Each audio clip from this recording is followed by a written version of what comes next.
et bienvenue à notre webinaire Nouvelle récolte blé. Donc tout d'abord, pour le déroulement de ce webinaire, tous les participants sont en muet, mais par contre, vous pouvez bien évidemment envoyer vos questions tout au long du webinaire sur le chat sur la droite. Nous répondrons à l'ensemble des questions à la fin du webinaire et si on n'a pas le temps de répondre à tout, on vous répondra directement par la suite. Et l'invitation vous sera envoyée. Donc ce webinaire va être présenté tout d'abord par Monsieur Claude Gagnol, donc il va nous faire un point sur les marchés blé monde, Europe et France. Donc Monsieur Gagnol est directeur filière Limagrain et membre du bureau de la NMF. Ensuite, une deuxième partie sera réalisée sur la qualité des farines par Sophie Chaperon, responsable R&D Limagrain Ingrédients. Et je suis Pauline Arami, responsable du marketing pour Limagrain Ingrédients. Je laisse la parole à Claude. Merci.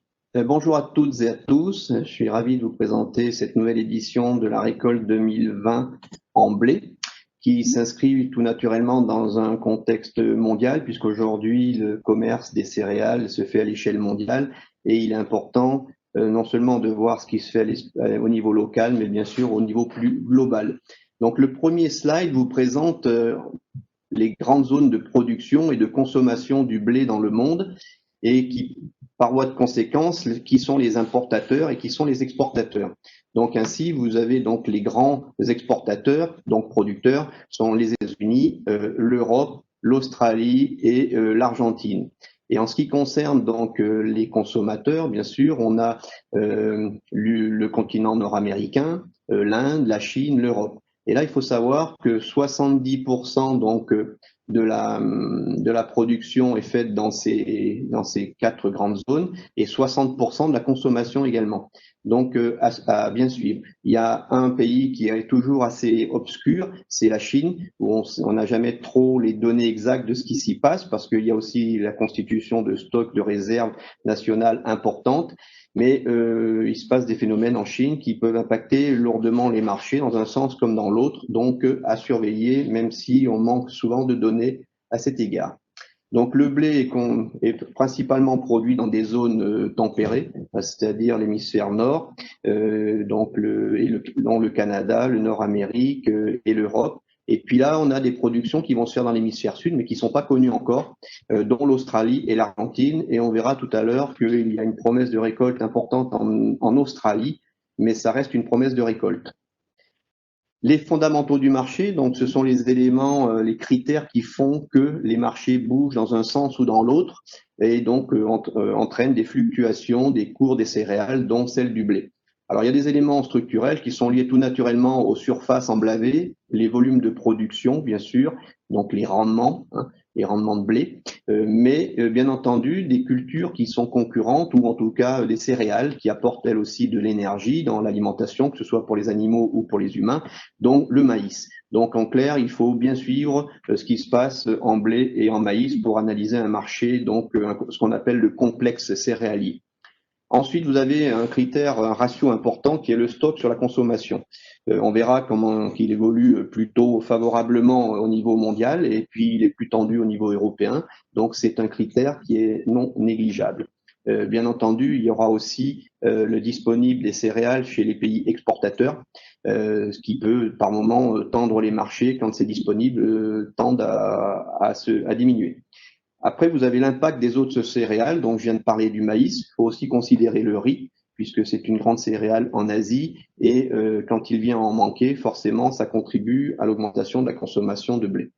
Après, vous avez les éléments plus économiques, sonnants et trébuchants, donc ils sont principalement deux monnaies, l'euro, le rapport euro-dollar, mais compte tenu des nouvelles zones émergentes de production que sont les pays de l'Est en ce qui concerne l'Europe, avec la Russie, qui viennent donc, qui à un haut niveau dans les marchés céréaliers et en particulier celui du blé, viennent concurrencer les marchés, les exportateurs ouest européens. Donc, ils arrivent avec leurs monnaies qui sont souvent faibles. Donc, pour le rouble, pour ce qui est de la Russie, et puis donc le hryvnia pour la partie ukrainienne. Après, des éléments de volatilité.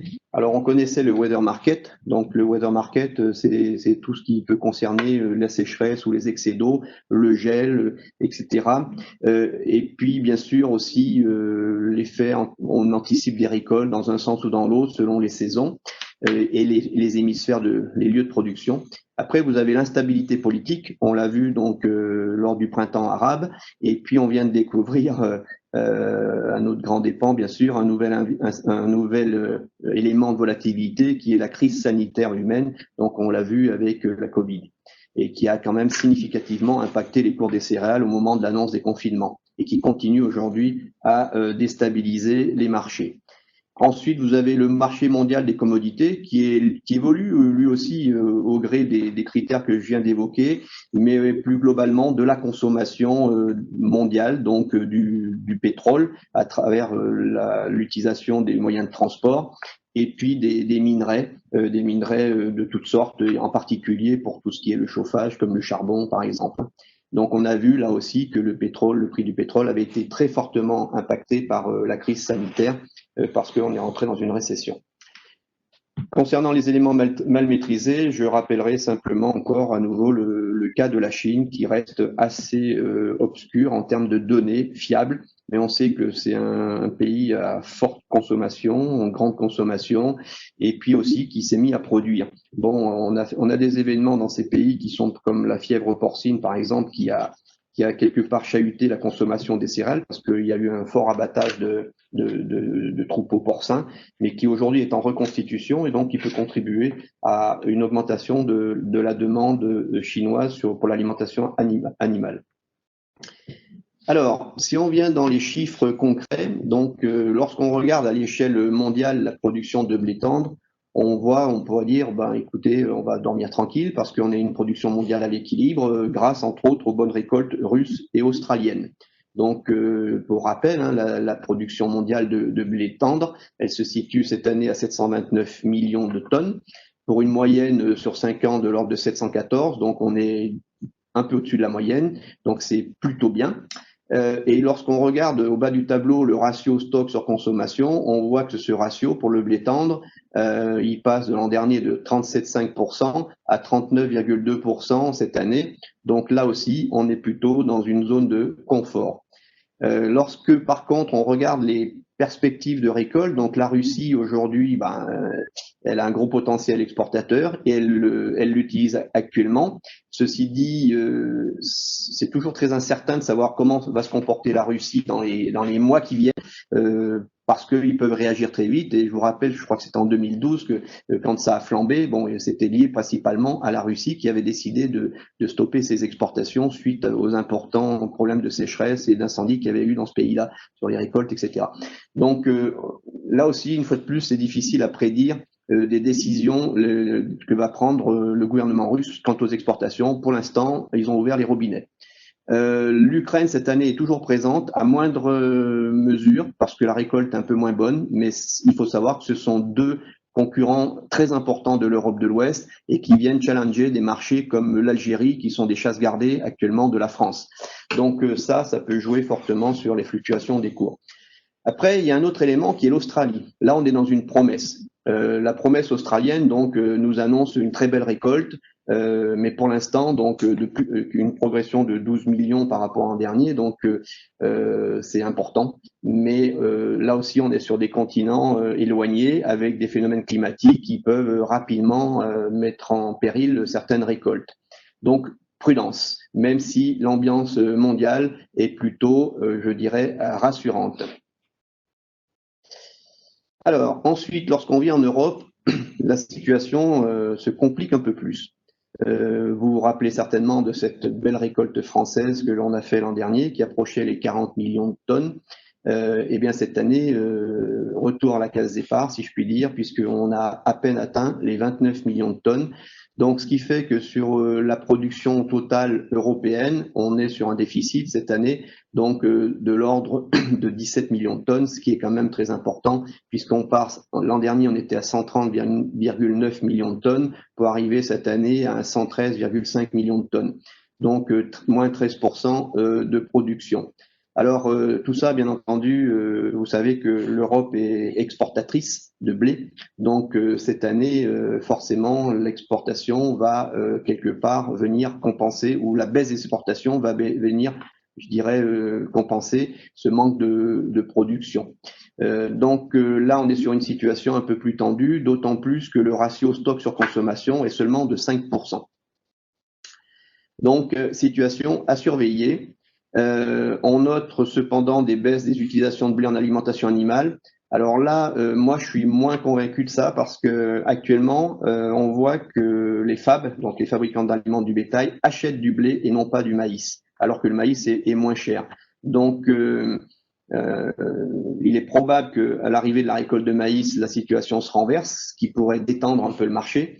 Mais dans l'état actuel des choses, ce qui fait entre autres l'excitation des marchés sur ces derniers jours, sur des positions courtes, un short, on voit que les acheteurs des FAB les FAB sont aux achats.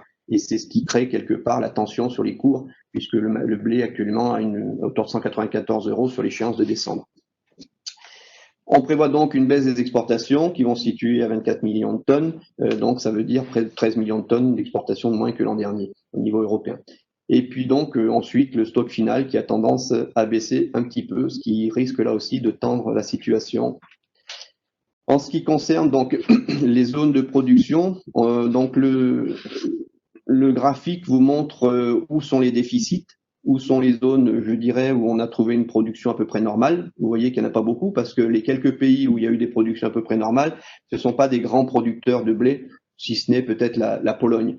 Mais le reste, après, l'Espagne ou l'Europe du Nord, c'est pas des grands producteurs. Les grands producteurs sont la France, l'Allemagne, et puis bien sûr un peu plus à l'est, la Roumanie, la Bulgarie. Et là, il n'y a pas la Russie et l'Ukraine puisqu'ils ne font pas partie de l'Europe communautaire. Voilà.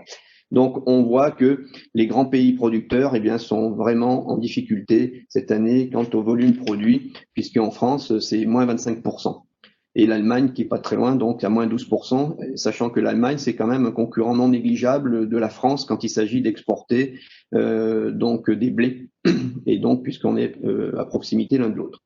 Sur le slide suivant, là on voit un peu plus, alors il y a plusieurs productions qui sont représentées, le blé tendre, le blé dur, l'orge et le maïs. Et là on voit les situations qui sont en rouge, c'est les situations donc où on a un déficit de production, où on perd des quantités très importantes de blé. Par exemple, sur la première cartographie de France, on voit que l'ouest de la France est significativement pénalisé par la production de blé cette année, puisqu'elle a subi un hiver extrêmement pluvieux, donc qui a pénalisé non seulement les semis, mais aussi le développement des cultures. Et puis ensuite, il y a eu un coup de sec au printemps, donc qui n'a rien arrangé. Donc là, toute l'Aquitaine, le Grand Ouest de la France est pénalisé. Ça veut dire que cette année, on va avoir un déséquilibre dans les disponibles de blé. Les régions de l'Ouest, eh bien, le marché va être tendu, alors que sur les zones de l'Est, le marché sera un petit peu plus souple en blé en tout cas. Il faut savoir que sur la partie Champagne-Ardenne, là, on a une récolte qui est somme toute satisfaisante, mais par contre avec des niveaux de protéines qui sont plutôt faibles, puisque en moyenne, on dépasse péniblement les 11% de protéines sur ces zones-là. Lorsqu'on regarde, le blé dur, ça reste marginal, mais enfin les grandes zones de production qui sont elles aussi l'ouest de la France, donc sont quand même en difficulté, ce qui a aussi tendu le marché du blé dur. Et quant au maïs, le maïs grain à venir, on voit que globalement, on sera dans une récolte plutôt moyenne, avec pourtant une progression des surfaces, mais finalement avec les effets sécheresse qui sont en train de pénaliser les rendements, donc on n'aura pas une grosse récolte en maïs, alors qu'on aurait pu avoir une grosse récolte en maïs, puisque dans l'ouest de la France, beaucoup de surfaces de blé ont été remplacées par du maïs. Donc, production de blé tendre en France, la collecte en forte baisse, arbitrage au niveau des exportations, comme au niveau européen. Et tout ça, donc, on a perdu donc la collecte est passée à 27,2 millions de tonnes, en tout cas ce qui a été collecté. Après, il y a du stockage à la ferme pour faire les 29 900 000 dont on a parlé tout à l'heure, donc moins 25% par rapport à l'an dernier. Les utilisations intérieures quasi stables d'une campagne sur l'autre, sauf pour le poste fabricant à l'aliment du bétail. Donc pour l'instant, il y a la compétitivité du maïs, mais qui ne s'exprime pas. Il y a plus de 20 € d'écart entre le prix du blé et le prix du maïs actuellement, mais les FAB chargent pour l'instant en blé. Donc, il se pourrait quand même qu'on ait un élément de détente du marché du blé par le fait que les fabricants d'aliments du bétail basculent enfin sur le maïs lorsque celui-ci sera plus disponible. Un autre élément aussi, c'est qu'on parle quand même pas mal de rétention en ferme, c'est-à-dire de stockage à la ferme, d'autant plus que bon, il y a des bruits qui courent de sécheresse à droite à gauche en Argentine, etc. Donc qui sont pas encore, dont l'impact n'a pas encore été clairement identifié, mais enfin il y a une fois de plus un peu de weather market et puis de spéculation sur les marchés qui font que d'un jour à l'autre on peut prendre quelques euros. On a vu aussi hier, par exemple, que la bourse n'allait pas bien, la bourse européenne, le CAC 40, tout ça, et on a vu dans la foulée que les marchés céréaliers avaient aussi accusé le coup. Aujourd'hui, ils se reprennent un peu, donc on est en permanence dans cette espèce de yo-yo dont il faut qu'il faut prendre en attention et surveiller. Mais globalement, on verra tout à l'heure qu'il y a des éléments haussiers et des éléments baissiers qui sont clairement identifiés. Alors les cours, donc comme je disais tout de suite, on voit très bien sur le schéma sur le cours du blé tendre à date. Hein, on était donc au 18 septembre, hein, c'est ça, voilà. Donc à 194,5, tout de suite le Matif est à 194 pour l'échéance décembre. On a pris grosso modo, allez, on va dire 10 euros en quelques jours. On peut les reperdre si le marché se détend pour les raisons que j'évoquais tout à l'heure. Par rapport au maïs qui va être utilisé prochainement et puis quand peut-être les stockages fermes vont se relâcher. Mais il est clair que cette année, on est sur un disponible français et Ouest Europe qui est plus faible, donc qui crée de la tension sur le marché. Et ça, les cours du Matif ne disent pas tout parce que derrière, il y a ce qu'on appelle les primes de marché qu'il faut considérer. Et cette année, on a des primes positives. C'est-à-dire que quand on achète un blé, quelle que soit sa qualité pour la panification, eh bien, les fournisseurs, les organismes stockeurs travaillent sur des bases Matif plus 5 en général. Alors, ça peut être plus 4 ou plus 6 selon les régions, plus élevé dans l'ouest que dans l'est, forcément. C'est lié à la disponibilité concrète du blé en physique, mais il faut considérer ces primes, ce qui veut dire que dans le contexte de costing d'une farine ou autre, c'est pas uniquement le Matif qui fera référence en il faudra considérer ces primes locales, donc ces primes physiques qu'il y a à rajouter au cours du Matif, qui est lié donc aux faibles disponibles dans certaines zones de la France. Alors, si on va sur une synthèse donc 2020, donc il y a ce que l'on appelle les facteurs avérés, puis les facteurs à surveiller. Donc, facteur haussier, la faible récolte dans l'Union européenne et la France en particulier, avec les effets locaux que ça peut avoir, et l'attention aussi sur l'export, sachant qu'aujourd'hui, il y a une demande mondiale qui est soutenue, qui contribue aussi au cours actuel du blé, que ce soit à Chicago ou que ce soit sur Euronext. Ensuite, un stock de blé qui est important au niveau mondial, mais qui n'est pas toujours mobilisable parce qu'il est des endroits, comment il peut être en Chine par exemple, où il est bloqué, pas d'export, donc à surveiller. La bonne demande des principaux importateurs en ce début de campagne, donc, dont la Chine entre autres, hein, et la rétention en ferme au niveau français. La baisse des prévisions de production du complexe céréalier mondial. Donc là, on est dans une perspective globale avec la récolte dans l'hémisphère sud au début de l'année et les perspectives aussi de semis, sachant qu'en ce moment ou bientôt vont commencer les semis de blé et on est plutôt dans un contexte de sécheresse qui, quelque part, va influencer la bonne qualité des semis et le démarrage de la végétation. Les facteurs baissiers, donc forte production russe, avec le bémol que j'ai évoqué tout à l'heure quant à la vraie disponibilité ou la continuité à mettre ce disponible en marché des Russes, parce qu'ils nous ont quelque part par moment surpris. Et donc, d'autant plus ce blé, il est dans les zones centrales de la Russie, donc quid de sa capacité à l'exporter à le transférer sur les ports. Donc, un euro-dollar fort, donc il va un peu pénaliser les exportations européennes, qui va favoriser les exportations russes ou américaines ou canadiennes. Le complexe céréalier mondial record, on est sur un global élevé en termes de maïs, de blé, etc. au niveau mondial. Donc, l'énergie pour l'alimentation humaine ou animale est là, elle est disponible globalement. Et ensuite, des conditions de culture du blé exceptionnelles pour le moment en Australie. Et j'ai bien dit pour le moment. Voilà. Les facteurs à surveiller. Donc, sur les facteurs haussiers, c'est la difficulté logistique russe, c'est pas nouveau, hein, les Russes n'ont pas des infrastructures, d'autant que le blé, il est plutôt localisé au centre de la Russie. La reprise de la consommation mondiale, notamment celle des carburants. Alors là, un jour, la tendance, est forcément, on était tombé tellement bas, ça peut que remonter. Mais la crise Covid n'est pas finie, donc à surveiller, on en parlera tout à l'heure. Le maintien du niveau d'importation des acheteurs traditionnels. Donc, ils sont tous aux achats, soit l'Algérie, les pays du Golfe, etc. Donc là aussi, ça contribue actuellement à une bonne dynamique des marchés. Et puis ces fameux besoins chinois qui sont jamais clairement identifiés, mais on sait qu'en tout cas, ils sont en train de reconstruire le cheptel donc porcin déjà. Et puis de toute façon, la population chinoise a aussi des besoins qui croissent pour nourrir les humains. Et d'autant plus qu'il y a eu quand même quelques zones de la Chine qui ont subi quelques intempéries. Les facteurs baissiers, donc toujours cette fameuse pandémie mondiale que l'on vit maintenant depuis 6 à 7 mois, qui impacte très lourdement sur les économies et sur la consommation. La politique publique du pays d'Afrique du Nord, dont le but est de limiter le gaspillage de pain. Voilà, mais aussi si l'Algérie fait rentrer la Russie dans ses fournisseurs, là pour le coup la France va perdre quelque part un marché captif, si je puis dire, et donc va être pénalisée au niveau de l'export. Mais dans des périodes où on manque de volume, eh bien là il y a toujours quelqu'un pour récupérer, je dirais, la place, et ça pourrait être le cas de la Russie cette année.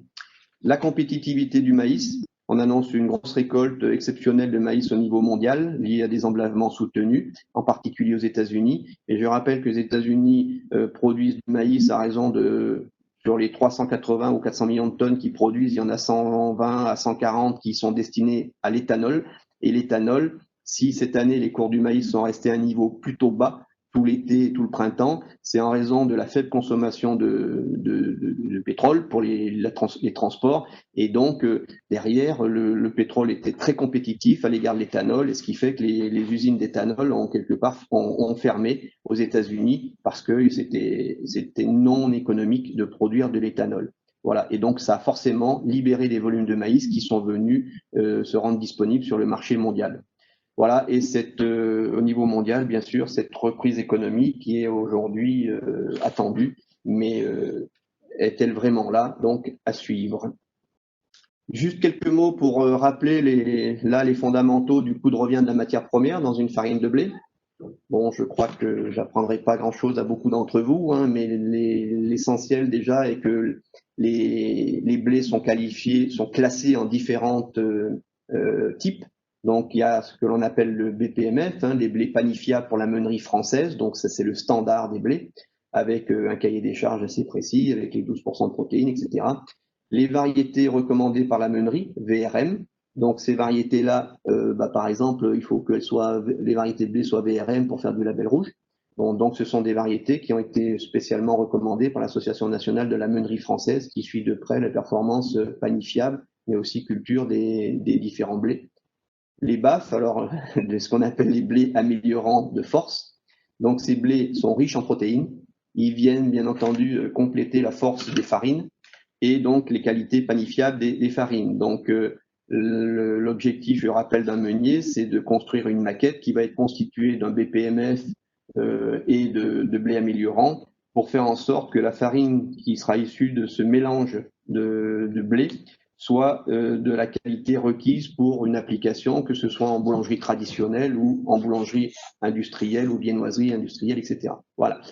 Donc, et puis après, bien entendu, et plus ça va, plus je dirais on prête attention à ces filières qui apportent donc des réponses à des attentes sociétales, que ce soit pour des demandes locales, donc consommer local, et ça on a vu avec la crise Covid où il y avait un retour au local. D'ailleurs, aujourd'hui en France, il est essentiellement utilisé des blés français pour faire l'ensemble des produits, alors qu'avant il y avait quand même de l'importation, il pouvait y avoir de l'importation. Or aujourd'hui, le consommateur français est attaché à consommer une baguette ou un pain de mie fait avec des blés français ou des viennoiseries, des biscuits, etc.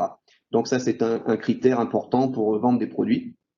Et la traçabilité. Et puis, bien entendu, les réponses aux attentes sur la santé et en particulier donc les résidus de pesticides, la façon de cultiver les blés. Donc à partir de là, plusieurs filières sont disponibles dans le marché. Une qui est assez connue, c'est le CRC, culture raisonnée certifiée. La filière Arvalis, maintenant c'est devenu une norme NF. Et ensuite, nous, on a, en ce qui nous concerne, on a une filière dédiée à la boulangerie artisanale qui s'appelle de la graine au pain. Et ensuite, on a aussi une filière diététique infantile, donc pour la nutrition des bébés à base de farine de maïs. Et bien entendu, il y a les filières bio. Alors, nous avons un sourcing en blé bio français, ce qui nous permet d'offrir des farines panifiables sur ce segment également.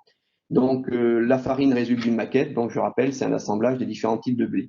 La construction du coût de revient de la farine, donc référence Matif dont on a parlé, plus les primes marché. Ensuite, les primes qualité qui sont liées à la qualité des blés, en particulier les teneurs en protéines pour les blés améliorants. Les primes filières, on vient de parler de CRC, de la graine au pain, de diététique infantile, ce sont des filières.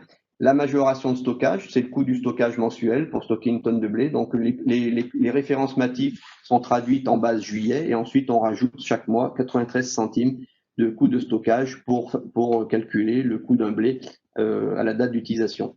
Le rendement meunier, c'est la part de produits nobles qu'on arrive à extraire d'une maquette de blé. Et ensuite, bien sûr, la moins-value coproduit, sachant que tous les coproduits sont vendus en dessous de la valeur de la matière première. Et ce critère-là, ce point-là, il est particulièrement inquiétant sur la partie blé bio, parce qu'aujourd'hui, les coproduits blé bio sont loin d'être valorisés au niveau auquel ils devraient l'être, parce qu'on subit une forte concurrence de production bio locales qui sont produites sous forme de seigle et autres, mais aussi par des importations de blé bio étrangers qui viennent concurrencer donc les blés bio français, pas tant sur le food que le feed, parce que sur le food, l'ensemble des acteurs du bio français revendiquent une origine française, mais sur l'alimentation animale, ce n'est pas le cas.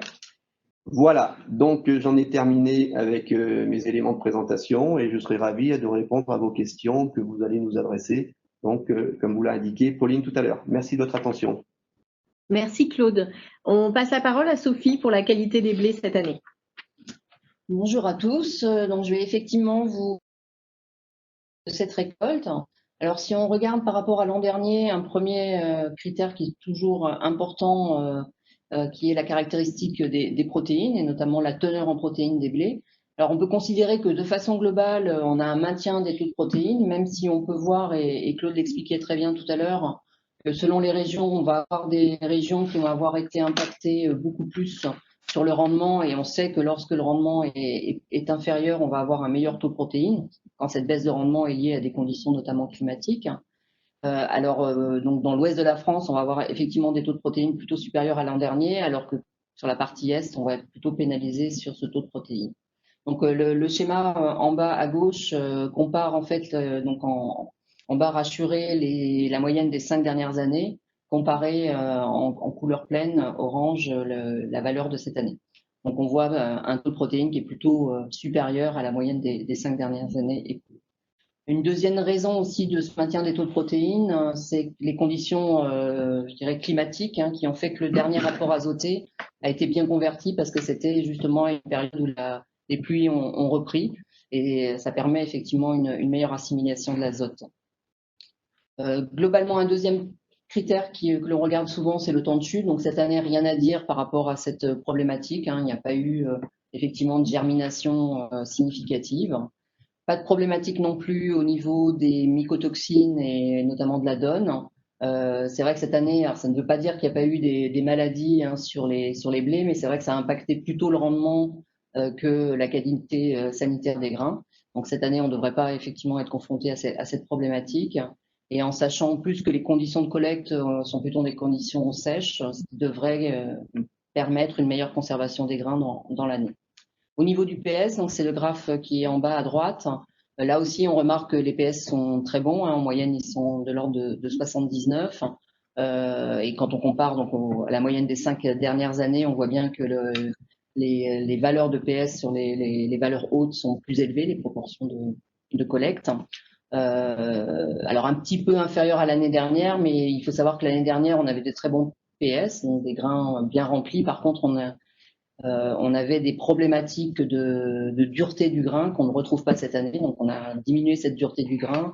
Ce phénomène de dureté l'année dernière avait obligé notamment un travail du grain un peu différent, puisque la structuration du grain était très atypique l'année dernière. Donc, on revient plutôt à la normale sur ce critère-là. Si on regarde de façon plus précisément les qualités technologiques, alors les impacts qu'on peut avoir sur la panification, on va retrouver de manière globale une hydratation qui est maintenue, voire en légère augmentation. En fait, ce qu'on se rend compte cette année, c'est qu'on a vraiment des comportements qui vont être très liés au profil de la variété. Donc, par exemple, sur des variétés qui ont plutôt un profil extensible, on va plutôt avoir une hydratation qui va rester, je dirais, assez proche de celle de l'année dernière, alors que pour les variétés qui ont un profil plus élastique, on va être dans une condition de devoir augmenter l'hydratation. Donc, peut-être que sur les farines, lorsqu'on aura assemblé ces différentes variétés, en fait, l'hydratation n'aura pas été modifiée par rapport à l'an dernier. On retrouve un lissage plutôt rapide, alors toujours comparativement à l'année dernière, mais c'est plutôt un retour à la normale parce que l'année dernière, donc lié à cette structure de grain un peu particulière, on avait des compétitions vis-à-vis de l'eau qui effectivement avaient modifié le comportement au pétrissage. Là, on retombe plutôt sur un lissage, je dirais, assez normal pour le type de variété qu'on retrouve en France. Néanmoins, globalement, l'élasticité va être plutôt en diminution, l'extensibilité en augmentation. Et là aussi, ça va être plus ou moins marqué selon les variétés. Les variétés dites extensibles vont l'être particulièrement cette année. Les variétés qui ont un profil élastique vont quand même rester avec une élasticité significative. Et les variétés qui sont un petit peu entre ces deux profils vont plutôt tomber vers l'excès d'extensibilité et la diminution d'élasticité. Donc à retenir globalement une ténacité un petit peu moins forte. Les volumes sont corrects. Là aussi, les variétés les plus pénalisées vont être celles qui sont très extensibles, qui vont peiner un petit peu au niveau du développement. Mais on retrouve sur d'autres variétés, on peut compenser cette diminution de volume, mais ça pourrait être quand même un point d'attention cette année, le développement des produits de panification. Au niveau du coup de lame, pénalisé, alors globalement peu de coups de lame, alors c'est vrai que ça concerne plutôt les produits de type baguette ou pain de tradition. Néanmoins, ça peut aussi donner une indication sur voilà, la capacité des produits à se développer au four. Donc plutôt d'un coup de lame un développement, une capacité à développer au four qui est inférieure à l'an dernier, et là aussi toujours plus marqué sur les variétés qui sont plutôt de profil extensible. La tolérance est plutôt bonne, même pour cette baisse de ténacité ou cet excès d'extensibilité. On retrouve quand même une tolérance et notamment la fermentation qui est tout à fait acceptable. Au niveau de l'impact sur les valeurs analytiques, excusez-moi, notamment au niveau de l'alvéographe, donc on va retrouver une diminution du P sur L. Alors c'est vrai que l'année dernière, le P sur L avait considérablement augmenté, mais c'était aussi un peu un effet lié à cette absorption d'eau plus importante et lié à la structuration de l'amidon qui augmente un peu artificiellement sur l'alvéographe la valeur P. Donc on avait des P sur L très fortement impactés sans voir une augmentation obligatoirement d'élasticité ou de ténacité. Un maintien du W et on a plutôt une baisse donc de l'indice d'élasticité là qui est vraiment le reflet de ce qui se passe au niveau du comportement de la pâte. Donc comme je vous expliquais juste avant, donc une ténacité, une élasticité qui est en baisse cette année. Au niveau du farinographe, on a une bonne stabilité, alors surtout sur les variétés qui vont avoir effectivement des profils un peu tenaces ou des blés qui vont être riches en protéines, une baisse de stabilité sur les variétés plus extensives. Les recommandations, le temps de pétrissage pourra être à optimiser, vraisemblablement plutôt en diminution, notamment parce que le lissage va être beaucoup plus rapide, parce qu'il y a moins d'élasticité. Néanmoins, le travail va être quand même réalisé au niveau des meuniers. C'est eux qui vont rééquilibrer cette résistance au pétrissage en utilisant voilà, un set de variétés un petit peu différent. Donc c'est peut-être quelque chose qui ne sera pas perceptible pour l'utilisateur de farine au niveau de sa ligne industrielle. Intérêt des blés de profil élastique, donc là c'est exactement ce que va privilégier le meunier lorsqu'il va élaborer sa farine. Une diminution des extenseurs, donc ça c'est quelque chose qui peut être parfois réalisés au niveau soit de la reformulation de l'améliorant, soit d'extenseurs que vous pouvez utiliser directement lorsque vous formulez vos produits. Et puis, en référence à peut-être cette limite un petit peu et ce défaut de manque de développement des produits, l'intérêt d'utiliser soit de l'acide ascorbique, soit pour des produits qui seraient en clean label, de l'acérola ou des enzymes qui privilégient vraiment le développement au four, sachant que l'utilisation de gluten, qui pourrait être aussi un élément, va permettre de réguler un petit peu les caractéristiques de pâte. Par contre, comme la tolérance est plutôt bonne, c'est pas obligatoirement le levier le plus intéressant pour favoriser le développement. Voilà quelques éléments sur la qualité et quelques leviers qui pourraient être actionnés au niveau de l'utilisation des farines issues de la nouvelle récolte. Et comme Claude, je reste à disposition pour d'éventuelles questions. Merci beaucoup, Sophie. Nous sommes en retard, mais on va quand même prendre le temps de répondre à 2-3 questions pour ceux qui souhaitent rester. On avait des premières questions pour Claude qui étaient quelle était la prime de marché de l'an dernier en France? Alors, ces primes de marché sont assez, je dirais, locales. Il y a un niveau, bien sûr, national, une tendance nationale en fonction des disponibles. L'an dernier, on était dans une récolte plutôt abondante. Pas partout, parce que je voyais en Auvergne, par exemple, on a eu une très mauvaise récolte l'an dernier, alors que toute la France avait une bonne récolte.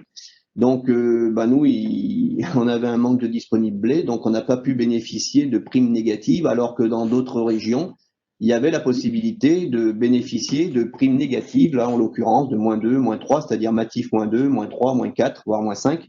Voilà. Donc ça, je dirais, ça peut être assez régionalisé, même s'il peut y avoir une tendance lourde en France. Mais ça dépend donc de la disponibilité physique des blés localement. Ensuite, ces primes de marché existent-elles dans les autres pays européens? Alors, écoutez, j'ai pas des éléments précis à cet égard là. Il n'y a pas lieu qu'elles n'existent pas, puisque c'est pour corriger je dirais, l'approche Euronext, donc pour la rendre plus locale. Donc il y a le marché Euronext, et puis ensuite on regarde ce qui se passe en physique locale. Donc il n'y a pas de raison qu'elle n'existe pas ailleurs. L'évolution du cours des coproduits, y a-t-il des prix de marché? Alors, d'abord, les coproduits, oui, il y a des prix de marché. Il suffit de regarder la dépêche du Petit Meunier, où il paraît les cours du son, les cours des farines de rémoulage. Donc, il y a effectivement un cours de marché pour les coproduits de blé. Alors, au regard des bons taux de protéines des BPMF, peut-on prévoir une baisse des coûts des blés améliorants de force? Alors là aussi, je vais éviter les réponses de Normand, mais ça va dépendre de la disponibilité du blé. Or, il faut quand même savoir une chose, c'est que beaucoup de blés améliorants sont produits dans la région Aquitaine, donc le grand sud-ouest de la France, qui est la région qui est la plus touchée cette année par la baisse des quantités de blé panifiables en production, dont des blés améliorants. Donc, j'aurais tendance à dire que même si la qualité, en particulier sur ces régions des blés, est bonne, il n'empêche que la moindre disponibilité des blés évitera probablement de profiter d'une potentielle baisse.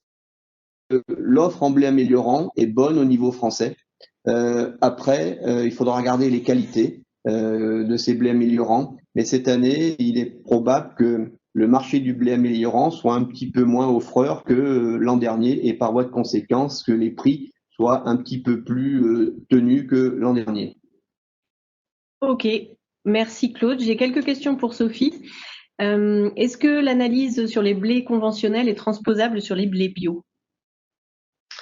Alors, vraisemblablement, effectivement, les caractéristiques de l'année se retrouveront sur les blés bio. C'est vrai que les blés bio sont souvent, alors pour certaines variétés, ont été choisis par rapport, je dirais, à des pratiques culturelles particulières sur le bio, et ils peuvent avoir déjà des profils un petit peu plus faibles que certaines autres variétés.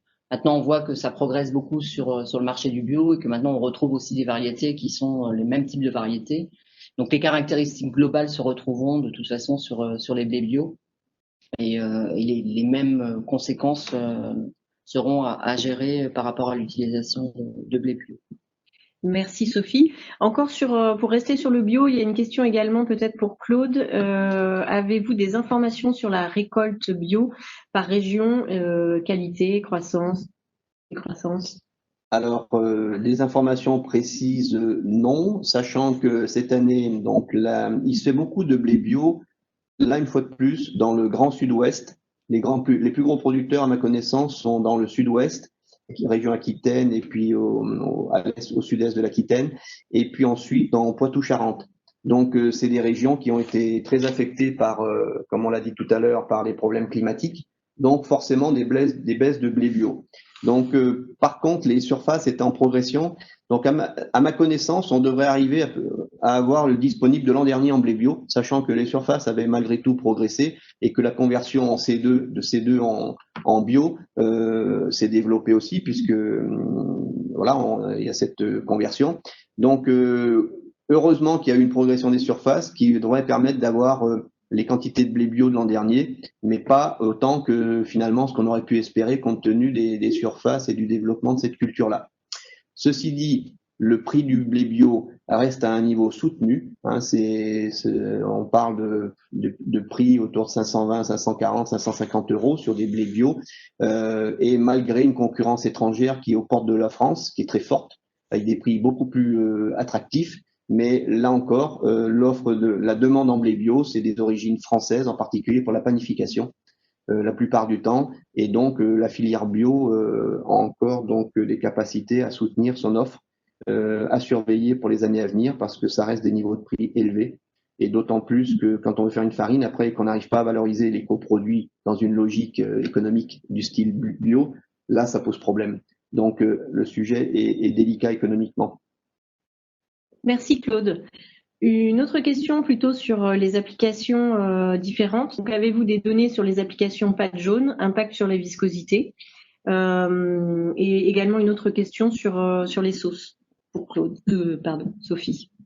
Donc, au niveau de l'utilisation dans les pâtes jaunes, alors sans avoir de données obligatoirement et d'avoir réalisé beaucoup d'analyses de viscosité, c'est vrai que la caractéristique des blés, le fait que voilà, on n'ait pas d'activité diastasique importante et notamment pas non plus de phénomènes qu'on a pu voir, non pas l'an dernier, mais les années auparavant, donc d'activité enzymatique qui était à la périphérie du grain et qui pouvait impacter fortement les caractéristiques de viscosité ou de comportement des pâtes. Donc cette année, on s'attend plutôt voilà, à ce qu'il n'y ait pas d'éléments extérieurs de type enzymatique qui puissent impacter la viscosité, alors à froid, mais surtout au début de la cuisson. Et concernant la question sur les sauces, bah là, je dirais, ça va être assez proche de ce que l'on peut dire sur des applications pâte jaune, hein, c'est que cette absence d'activité enzymatique est plutôt une bonne chose pour avoir une stabilité en termes de viscosité et ne pas avoir à gérer je dirais le fait qu'il y ait des enzymes, des activités enzymatiques. Hein, lorsque le blé a des activités enzymatiques, c'est généralement soit des activités de type amylasique, hein, ce qui est caractéristique de la germination, ou des activités de type protéolytique. Hein, et ces deux activités peuvent impacter la viscosité et la caractéristique rhéologique de la pâte. Merci beaucoup Sophie. Donc nous sommes arrivés à la fin de ce webinaire. Merci beaucoup pour l'avoir suivi. Vous pouvez toujours nous envoyer des questions si vous le souhaitez par la suite ou prendre contact avec votre commercial habituel. Nous allons également vous faire suivre la présentation dès l'issue de ce webinaire. Et pour votre information, si cela vous intéresse, il y a également un webinaire sur la nouvelle récolte maïs qui aura lieu le 20 octobre, qui sera en anglais. Mais voilà, donc nouvelle récolte maïs le 20 octobre. Merci beaucoup, à bientôt.